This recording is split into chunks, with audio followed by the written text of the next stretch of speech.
tema 2, pengaruh perubahan cuaca terhadap kehidupan manusia, pembelajaran 2. Mari kita buka buku tema halaman 91, yaitu tentang pengalaman Arga. Selesai berolahraga, murid-murid kembali ke dalam kelas. Ibu guru mengajari mereka belajar mengirim surel. Surel merupakan singkatan dari surat elektronik. Surel adalah surat yang dikirimkan melalui jaringan internet. Sebagai latihan, murid-murid harus menulis surel kepada teman. Isinya dapat berupa cerita tentang pengalaman. Arga menulis surel tentang pengalamannya mengunjungi Waduk Jatiluhur. Adapun contoh surat elektronik atau surel ini adalah sebagai berikut yang terdapat di halaman 92. Jakarta, 3 November 2018. Hai Bimo, bagaimana kabarmu? Semoga Bimo dan keluarga dalam keadaan sehat. Minggu lalu, aku berwisata ke Waduk Jatiluhur di kota Purwakarta, Jawa Barat. Waduk Jatiluhur merupakan bendungan untuk penampung air dari Sungai Citarum. Di sana aku berwisata alam. Tempatnya indah sekali. Kau harus berkunjung ke sana. Waduk Jatiluhur sangat luas. Air waduk dimanfaatkan untuk beternak ikan dan mengairi sawah-sawah. Warga merasakan manfaat tersebut. Sebelum ada waduk, sawah-sawah mendapat pengairan dengan cara tada hujan. Bila hujan turun, sawah akan mendapat air. Sayangnya, bila hujan tidak turun, maka sawah akan kekurangan air. Setelah waduk dibangun, sawah-sawah mendapatkan pengairan dengan teratur. Hasil panen padi pun menjadi bertambah. Cukup dulu ya cerita pengalamanku, kutunggu ceritamu. Jangan lupa sampaikan salamku kepada orang tuamu. Salam Arga. Nah anak-anak, itu tadi adalah salah satu contoh daripada surel ataupun surat elektronik. Anak-anak tentu tahu apa itu hujan. Lalu bagaimana proses daripada hujan itu? Mari sama-sama kita bahas di halaman 93-nya. Pada surel, Arga menceritakan tentang pertanian berupa sawah tada hujan. Sawah tada hujan itu adalah sawah yang mengandalkan air hujan untuk pengairan. Namun, sawah tada hujan akan kekurangan air bila hujan jarang turun. Oleh karena itu, hujan sangat diharapkan turun pada awal masa tanam. Bagaimanakah hujan dapat terbentuk? Untuk mempelajarinya, perhatikan gambar berikut ini. Kita telah mempelajari bahwa hujan merupakan rangkaian peristiwa alam. Terdapat 3 peristiwa pada peristiwa terjadinya hujan. Mula-mula, cahaya matahari membuat air di danau, sungai, laut, dan kolam menguap. Penguapan membuat air yang berupa titik-titik air melayang di angkasa. Titik-titik uap air tertiup angin dan berkumpul di angkasa. Jumlah titik-titik air itu sangatlah banyak. Di angkasa, uap air mengalami pendinginan, sehingga membeku menjadi butiran-butiran es. Butiran-butiran es ini membentuk awan mendung. Lalu, itulah terjadinya namanya hujan. Hujan, baik hujan lebat ataupun hujan yang biasa saja. Anak-anak, di negara kita Indonesia memiliki berbagai macam bahasa daerah dan berbagai macam adat istiadat. Setelah berwisata, Arga dan keluarga berniat membeli cenderamata. Mereka berkunjung ke toko hasil kerajinan dalam perjalanan pulang. Di dalam toko, mereka dilayani oleh seorang karyawan toko. karyawan toko menawarkan dagangan dengan menggunakan bahasa daerah. Bahasa yang digunakan adalah bahasa Sunda. Ayah Arga yang berasal dari Bandung juga dapat berbahasa Sunda. Ayah dan karyawan toko saling bercakap-cakap. Nah, itulah Indonesia. Bangsa Indonesia terdiri dari beragam suku bangsa yang tersebar di seluruh wilayah Indonesia. Setiap suku bangsa memiliki bahasa daerahnya masing-masing. Setiap suku bangsa melestarikan bahasa daerahnya dengan menggunakannya sehari-hari. Meskipun demikian, semuanya tetap mengakui bahasa Indonesia sebagai bahasa persatuan bangsa Indonesia. Coba anak-anak perhatikan tabel berikut ini. Di sana terdapat beberapa pulau dan terdapat beberapa bahasa daerah. Pertama, ada Pulau Sumatera.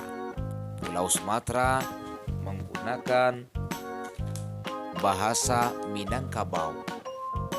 Lalu yang kedua, ada Pulau Jawa. Pulau Jawa sebetulnya menggunakan banyak bahasa daerah seperti Melayu dan lain sebagainya. Tetapi kebanyakan di Pulau Jawa menggunakan bahasa Jawa. Lalu kemudian di Kalimantan juga memiliki bahasa daerah namanya Abai. Di Pulau Sulawesi memiliki berbagai macam jenis bahasa daerah, di antaranya ada Selebik, ada Filipina, ada Melayik, ada Sama Bajau. Lalu di Papua juga sama, memiliki bahasa daerah yang cukup banyak, di antaranya adalah Abrab, Ahu, Airoran, Airo, dan lain sebagainya. Sementara di Maluku menggunakan bahasa daerah Alune, dan di Bali menggunakan bahasa daerah Austronesia. Itulah di berbagai macam tempat dan di berbagai macam pulau yang menggunakan bahasa daerahnya masing-masing.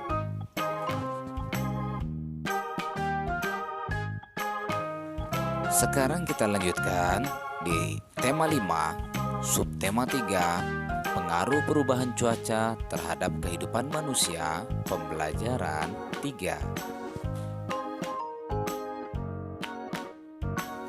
Pengaruh cuaca terhadap kegiatan manusia. Cuaca mempengaruhi manusia dalam melakukan kegiatannya. Coba kamu perhatikan saat bersekolah. Saat cuaca cerah, semua murid-murid datang tepat waktu. Berbeda dengan saat cuaca hujan. Ketika hari hujan, banyak murid-murid yang datang terlambat ke sekolah. Saat cuaca hujan, kegiatan kita menjadi terbatas. Bila sedang dalam perjalanan, maka kita akan berteduh dulu. Kita berteduh karena tidak ingin terkena air hujan. Untuk dapat melanjutkan perjalanan, kita dapat memakai jas hujan atau payung. Kendaraan di jalan raya akan memperlambat lajunya. Para pengendara kendaraan akan berhati-hati agar tidak mengalami kecelakaan saat hujan. Saat hujan, jalan menjadi licin. Anak-anak, perhatikan yang di halaman 98. Di sana terdapat beberapa rambu-rambu lalu lintas. Rambu lalu lintas berbentuk bangun datar. Ada yang berbentuk segitiga, lingkaran, dan persegi panjang. Setiap bentuk bangun datar pada bambu tersebut memiliki arti. Bentuk-bentuk bangun datar dapat digunakan untuk mempelajari bilangan pecahan. Bangun-bangun datar tersebut kita bagi menjadi bagian yang sama besar. Coba perhatikan contoh berikut ini. Di sana terdapat segitiga yang dibagi menjadi beberapa bagian. Yang pertama kita hitung bagian-bagian yang sudah dibagi adalah terdapat ada 6 bagian. Dan di bagian pertama terdapat satu warna kuning. Lalu kemudian warna pink terdapat 2 bagian. Artinya dalam satu segitiga yang sudah terbagi-bagi tersebut, kita lihat warna pink terdapat 2 bagian.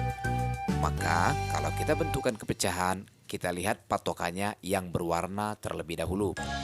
Yang berwarna kita utamakan yang lebih besar, yaitu 2 warna pink, maka kita nyatakan sebagai pembilangnya.